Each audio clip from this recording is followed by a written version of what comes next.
My father-in-law demanded $4,000 every month, pushed me down the stairs, and thought I would stay quiet, but I shocked them with lawyers. You want $3,000 more after I already give you $4,000 every month? I said, trembling, seconds before my father-in-law tried to destroy me. Like a king giving an order, he folded his arms across his chest and leaned back in his recliner. I need a new car, he said in a matter-of-fact, clipped voice. The old one's falling apart. I don't see what the big deal is. You've got the money. My chest constricted. The big deal, William, is that I've already sacrificed enough for this household. I cover the bills, the groceries, your utilities. I even help pay off James's credit cards. Now you want me to buy you a car? Yes, he said, raising his voice, because I deserve it. I've done enough for this family. It's time for you to pull your weight. Do my share. I felt like I was slapped by the words. For years, I had been providing for this family by working non-stop while my father-in-law and my husband, James, regarded my paycheck as if it were a bottomless ATM. And now William dared to accuse me of being selfish, the one time I established a boundary. I am not doing it, I firmly stated, refusing to back down. You'll have to figure out another way. The vein in his forehead bulged as his face contorted with anger. You're just like your mother, always thinking you're better than everyone else. His movements were aggressive and sharp as he stood up suddenly.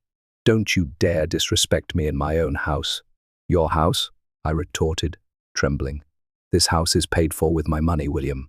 He sprang forward and shoved me with both hands. Before I could respond, I was tumbling down the stairs.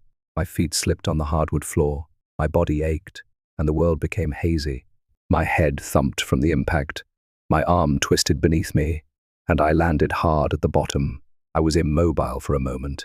Tears stung my eyes as I struggled to breathe, and the pain was unbearable. William stood at the top of the stairs above me, his face still twisted in rage. Then he spat out, "That's what happens when you don't respect me," and strode back into the living room. I thought James would come running over to help me up, or at the very least check on me. However, he looked blank, almost bored. When he reached the top of the stairs, he shrugged and remarked, "Sarah, you should have just given him the money.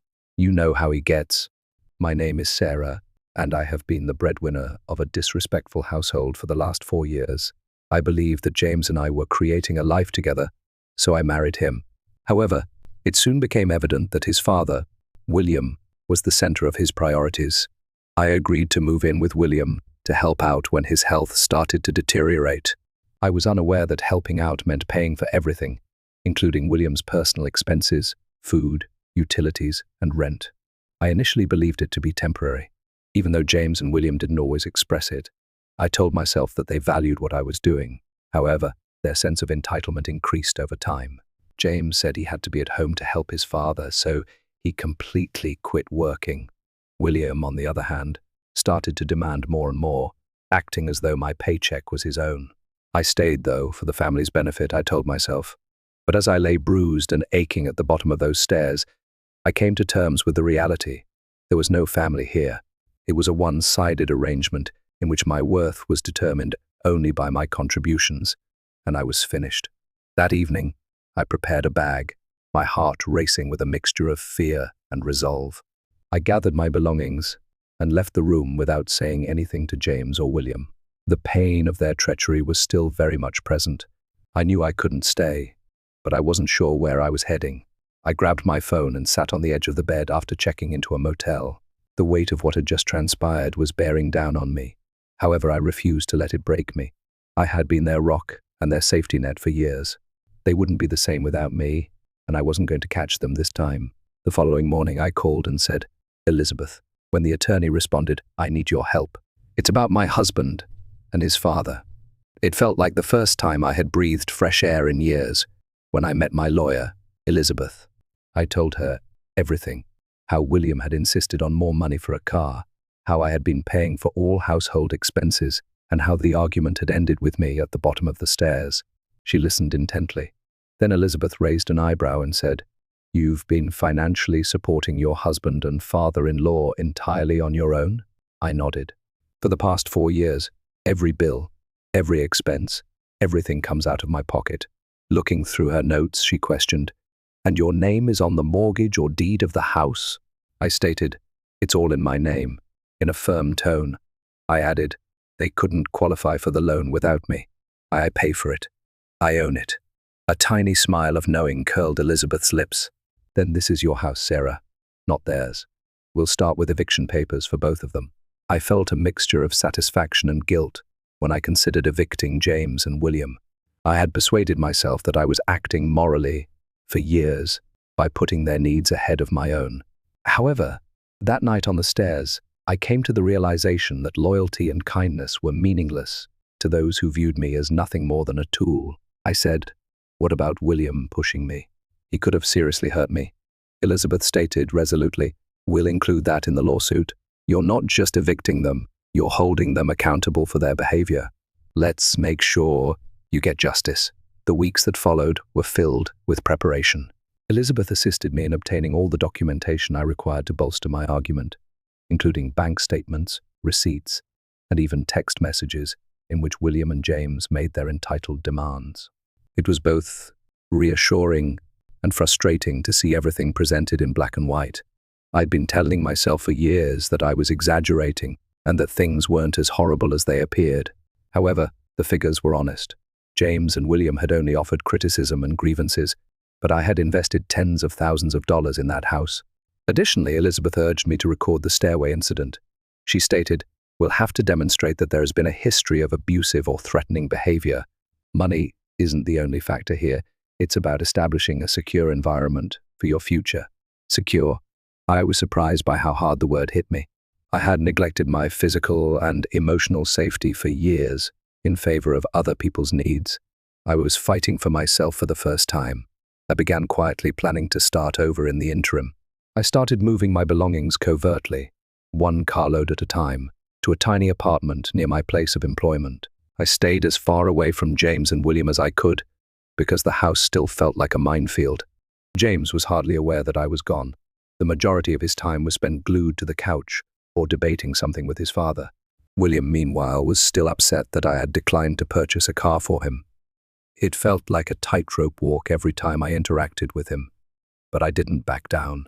Setting up the legal bombshell they would never have anticipated was the last piece of the puzzle. Elizabeth prepared a civil lawsuit for damages related to the assault and financial exploitation, as well as eviction papers that would require them to leave the house within 30 days. She cautioned, "They won't take this well. Be ready for some criticism." With my resolve solidifying, I declared, "I'm ready. For too long they have been pushing me around." Keeping my plans to myself was the most difficult aspect. I appeared distracted to my co-workers, but I dismissed their worries with evasive justifications about domestic stress. In actuality, I felt as though I was leading two separate lives. While one of me was discreetly regaining her independence, the other was still acting like the lovely wife and daughter-in-law. In my new apartment, I would lie awake in the middle of the night, reliving every moment. The hurt and rage would seethe inside me, threatening to overtake me. I would then consider the time I would deliver the documents to them. I saw their faces, James's apathy turning to incredulity, William's arrogant confidence crumbling, and it gave me the willpower to press on. At last, the day arrived. As we walked up the driveway, Elizabeth's cool professionalism grounded me as she met me at the house. As she rang the doorbell, the pile of papers in her hand felt heavier than it should have, and my heart raced. When William opened the door and saw me standing next to Elizabeth, his face instantly turned sour. "What are you looking for?" he yelled. Elizabeth never skipped a beat. "Mr. Thompson, you've been served," she said, passing the documents to him. "Within 30 days, you and your son must leave this property. In addition, my client is suing you in civil court for financial exploitation and assault-related damages." "What on earth is this?" William flipped through the papers and barked, his face flushed. "This is not possible for you. This is my home." "No," I said, maintaining a steady tone of voice in spite of my chest thumping. "It's my home.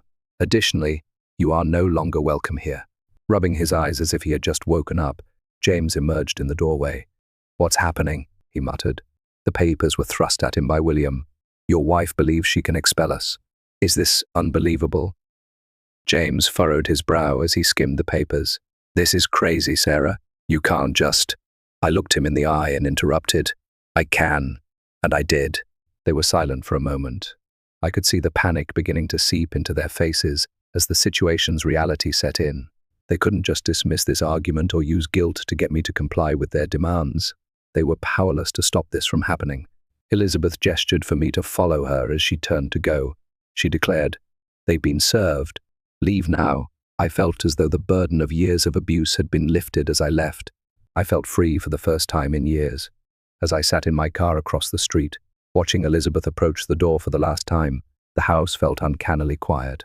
She had demanded that the official lawsuit and notice of eviction enforcement be delivered by her.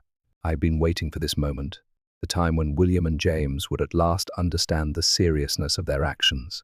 I watched Elizabeth ring the doorbell and hold the papers with assurance.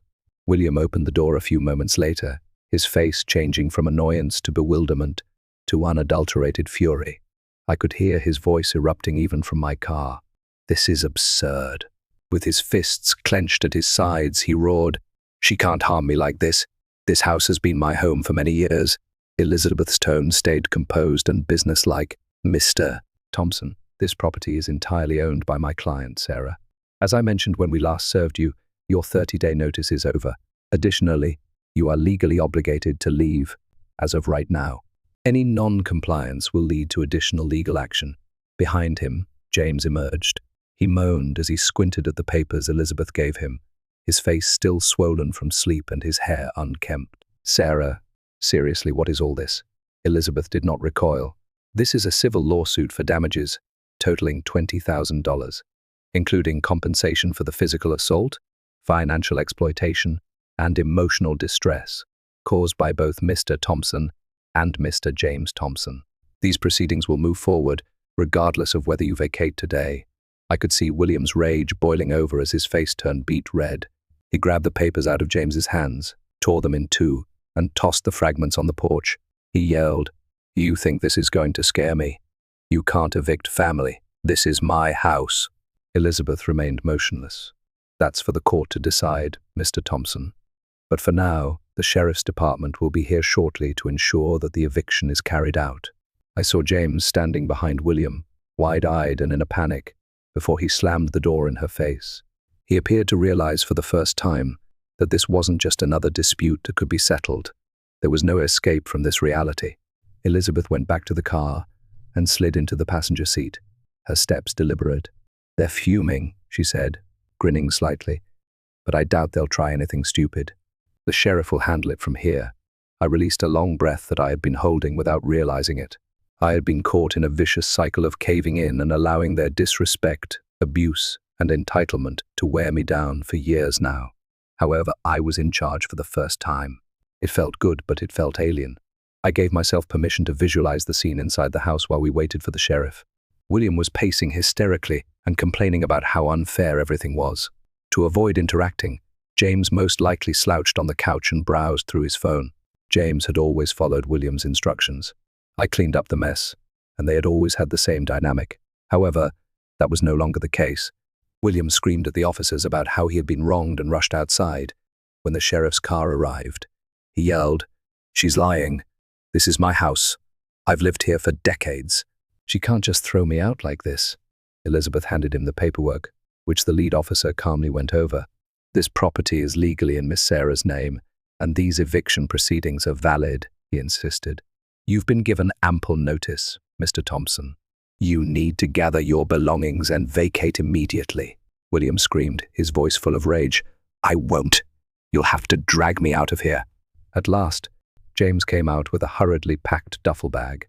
His expression was a mix of confusion and rage as he glanced at me from the other side of the street. He yelled, "Why are you doing this, Sarah? We're family." Family was a word that sliced through me like a blade. For years, they had twisted its meaning to support their disrespect and entitlement, using it as a weapon. However, I was determined not to be held captive by it any longer. I exited the car and looked directly into James's eyes with a level of composure I wasn't aware I possessed.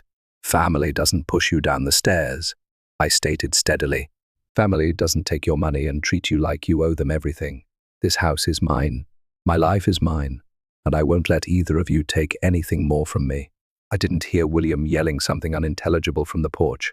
I looked at James, who looked at me for a long time before lowering his gaze. He didn't have a comeback for once. No justifications. With his father still yelling behind him, he slung the duffel bag over his shoulder and trudged down the driveway without saying another word. Elizabeth put a comforting hand on my shoulder as the sheriff's officers led William back inside to collect his things. "You've done it," she uttered softly. "This chapter is over." I was overcome with feelings of relief, pride, and an overwhelming sense of freedom as I watched James and William leave the house for the last time. This was more than just a legal win. I considered it a win for myself. I had defeated those who had attempted to denigrate me. For the first time in years, a tiny smile tugged at my lips as I turned to face Elizabeth. "Let's go," I said. "I've got a life to rebuild." The absence of William and James made the house feel so much bigger. I was struck by how different everything seemed without their constant presence. As I moved through the silent rooms, the area that had previously felt confining felt like a blank canvas, a place I could at last call my own. The last remnants of their entitlement had been taken with the sheriff when he left a short time ago. Up until the very end, William had resisted, complaining about the unfair treatment he had received. However, he had nothing left to hold on to. A shadow of the man who had once pledged to start a life with me. James had been more reserved. It had been bittersweet to watch him go, pulling his duffel bag down the driveway. I was no longer angry, only pitying. As I locked the front door, Elizabeth remained by my side. Her tone was warm as she said, "You've done something not many people have the courage to do. It's hard to walk away from people you've invested so much in, even when they don't deserve it." As her words sank in, I nodded. "I think I finally realized it wasn't just about the money," I replied. "It was about taking back control. For years, I let them make me feel like I didn't have a choice, like I owed them everything. But I don't owe them anything." I started to piece my life back together over the course of the following few days. To help get rid of the tangible reminders of William and James's presence, I hired a cleaning service and changed the locks on the house. Erasing the mess they had left behind felt symbolic, almost healing. I didn't feel alienated in my own house for the first time in years. Co-workers and friends contacted me to see how I was doing and to offer words of support and encouragement. Emma said, "You're amazing for standing up for yourself." One afternoon while we were having coffee, "It would have been so easy to just keep putting up with it, but you didn't." I confessed, "I think I just reached a breaking point. When James told me I should have given William the money, I realized he didn't care about me at all. And if he didn't care, then why was I giving so much of myself to him?" Emma nodded. "It's hard to see that when you're in it, but you're out now. That's what matters." I once had calls from William and James, but I didn't answer. Elizabeth gave me her word that they had no legal basis to contest the lawsuit or the eviction. She declared, "You've already won," and I took her word for it. I felt untouchable for the first time in a long time. I turned my attention to the future. I began looking into new hobbies and career options that I had put off for too long. I had more time and energy to devote to myself since I wasn't burdened by their demands. I even started thinking about selling the house, my house, and relocating somewhere where the ghosts of the past were not present. I took some time to think back on the path that had led me here one evening, while enjoying a glass of wine on the patio. Although it hadn't been simple at all, each step and each difficult moment had taught me something about my own resilience. I had allowed other people to determine my value for years. However, that was no longer the case. With the stars just starting to appear in the sky, I gazed out at the peaceful street. I felt completely free for the first time in years. I was at last living this life according to my own terms. After a few months, everything in my life had changed drastically. The house where William and James used to live no longer felt like a prison. Now it was mine, truly mine. The life I was reconstructing for myself was reflected in every nook and cranny. Peace and quiet now filled the walls that once echoed with their entitlement and demands. I had finally decided to list the house for sale, which felt like a permanent end to that chapter. The lawsuit against William was moving forward in my favor, and Elizabeth assisted me in overcoming the financial and legal obstacles. There was more to the compensation I could expect than just financial gain. The goal was to make him answerable. The knowledge that he would be held accountable for his actions brought a sense of closure in and of itself. Things felt lighter in my new apartment. I finally had the time and energy to devote to myself, without the constant weight of their expectations. I resumed my yoga practice, picked up painting again, and even organized a trip to a peaceful seaside town that I had always wanted to see. I felt like I was living, not just surviving, for the first time in years. My loved ones became aware of the shift. Emma remarked, "You look happier," during one of our coffee dates. Like a weight's been lifted. Because it has, I grinned and replied. For years, I thought walking away meant giving up, but now I realize it was the bravest thing I've ever done. She made a fictitious toast with her cup. To brave new beginnings. I added, to never settling for less, as I pressed my cup to hers. I was no longer troubled by William and James's absence. I stopped thinking about what had happened that night on the stairs, and stopped questioning whether I'd made the correct decision. I was certain that I had. Despite their attempts to minimize me, their actions ultimately strengthened me. I was able to move on without their explanations or apologies. They had nothing to do with the new life I had created, and that was sufficient. A few weeks later, the lawsuit's final verdict was rendered. Damages were ordered to be paid by William, and even though I didn't think he would ever voluntarily take responsibility, the decision provided me with closure. It was a formal recognition of all that I had gone through, an affirmation that my story was significant. I stood in the empty living room one last time on the day I gave the house's keys to the new owners, allowing the memories to pass. The hurt, the betrayal, the anger, all of it was still there, but I was no longer under its control. I regained my authority, and in doing so, I rediscovered who I am. I experienced a calmness I hadn't experienced in years as I went outside and shut the door. The path ahead was clear and paved with opportunities, and I was eager to see where it would take me. For the first time in a long time, this marked the conclusion of more than one chapter. It was the start of a story that was all mine.